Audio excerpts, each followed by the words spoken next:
Well, Saudi Arabia is having to adjust itself to a less aggressive America.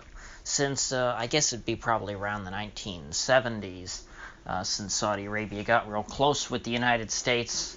That was around the time that the whole petrodollar system really got kicked off, which that's a topic for another day.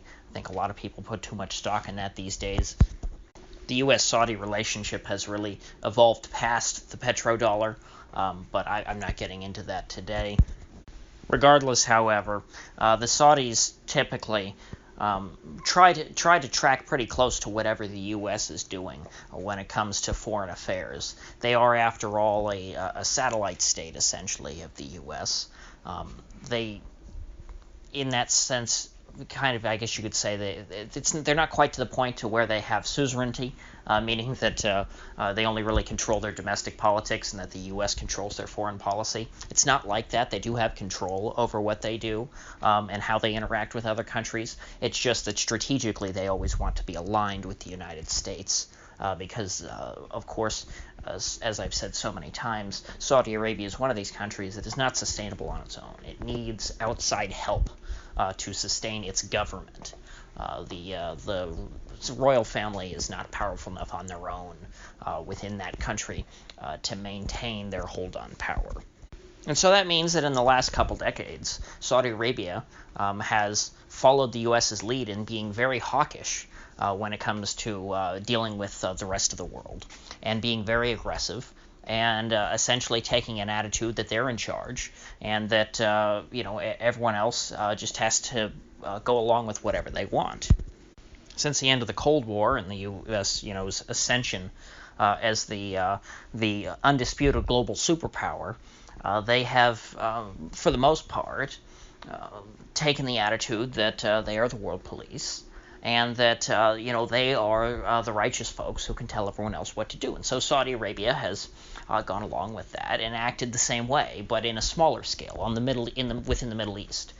Saudi Arabia kind of sees themselves as the moral police, you could say, of intra-Arab, or even beyond the Arab world, intra-Middle East relations. The most striking example of this has been their positioning of themselves vis-a-vis Iran, to where they hold up Iran as the big boogeyman, as the bad guy in the Middle East, as the tough bully on the block, and Saudi Arabia being that kind, nice kid who tries to protect all the little kids in the neighborhood from being bullied. Of course, when you compare that characterization to reality, it's just about as childish and unrealistic as it sounds. Saudi Arabia is not some great protector of all the little countries standing up to a big bully. They're more like that short kid that stands next to the bully and insults all of the other weaker kids while standing behind the bully and letting him do his dirty work. The bully in most of these cases, of course, being the United States. And so Saudi Arabia, in reality, is a short, tubby little kid who can't really put up much of a fight on his own. They have almost no standing army, at least not an effective one. They're probably afraid of having an army because they would probably be overthrown by a coup if the military had too much power. Saudi Arabia has a lot of fancy weapons, but just not a whole lot of soldiers to operate them. And of course, they don't really have a lot of men who are willing to die for their absolute monarchy either. But back to what I was saying before, Saudi Arabia, even after Trump was elected, and Trump, of course, ran on a fairly refreshing non-interventionist foreign policy, while he hasn't really carried out on that. Trump has been no Ron Paul.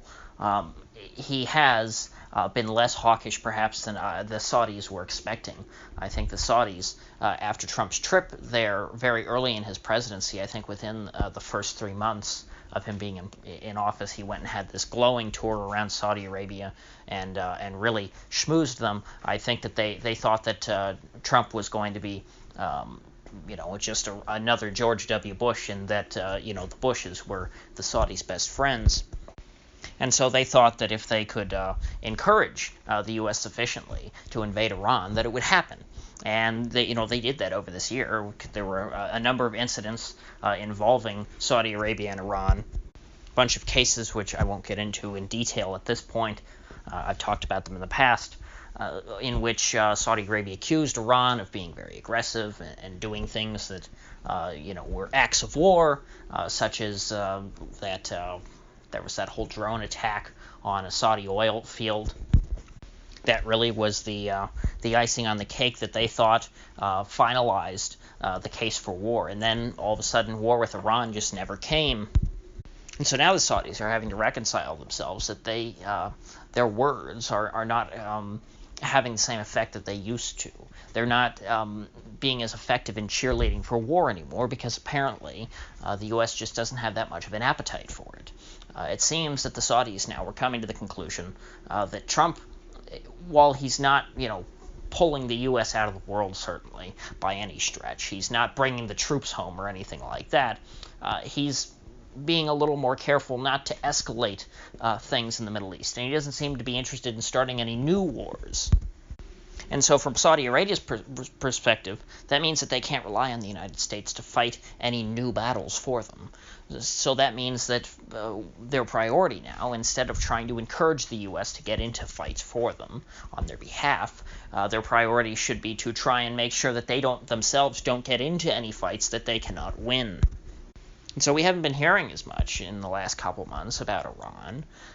We haven't been hearing about Saudi Arabia, trying to turn Qatar into an island recently. Remember that story? It wasn't too long ago that Saudi Arabia, I believe, cut off diplomatic relations with the Emirate of Qatar, which is right next to Saudi Arabia. It's a part of the Arabian Peninsula. It's one of those little petrostates. Because Saudi Arabia felt that Qatar was a little too friendly with Iran and Turkey. And of course, by Turkey, they mean the Muslim Brotherhood. And, the Shiite Muslims in Iran, Iran in general, and the Muslim Brotherhood are both sworn enemies of the Saudi monarchy. Qatar, on the other hand, is also I believe, a Sunni monarchy. But they, being weak and not too powerful, have wanted to try and stay on the good side of all their neighbors. Saudi Arabia, however, did not tolerate this. They took the attitude with Qatar that you're either with us, meaning fully on board with being against the Brotherhood in Iran, or you're against us. And so Saudi Arabia regarded Qatar as an enemy. And Qatar is a peninsula off of the Arabian Peninsula. It is a peninsula itself off of the Arabian Peninsula, which is a little confusing to think about. So, but basically, what Saudi Arabia was going to do was to cut a canal along the border with Qatar, which would make Qatar an island, which, in reality, would that have a super huge effect versus cutting off diplomatic relations? No, but it'd be a very expensive middle finger to Qatar to say that we are literally cutting you off of the Arabian Peninsula. You're no longer one of us. But that just doesn't seem to have happened. Now, Saudi Arabia is having to engage in talks with Qatar to try and, get back on their good side. Now, I doubt that the Saudis are going to be begging Qatar or anything like that, because they are still a more powerful state than they are. But nevertheless, this is a big change in direction for them, and also more momentously or monumental. Well, forgive me, I can't speak today. But anyway, they're also trying to negotiate with the Houthis in Yemen. The Houthis, who they've been warring with now for years, trying to overthrow them. The Houthis,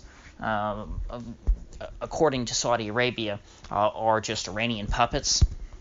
And, of course, Iran, again, is their mortal enemy. So anyone who's even somewhat nice, or at least not an absolute total enemy, like the case of Qatar, anyone who is not on board 100% with what we must pursue regime change in Iran is an enemy.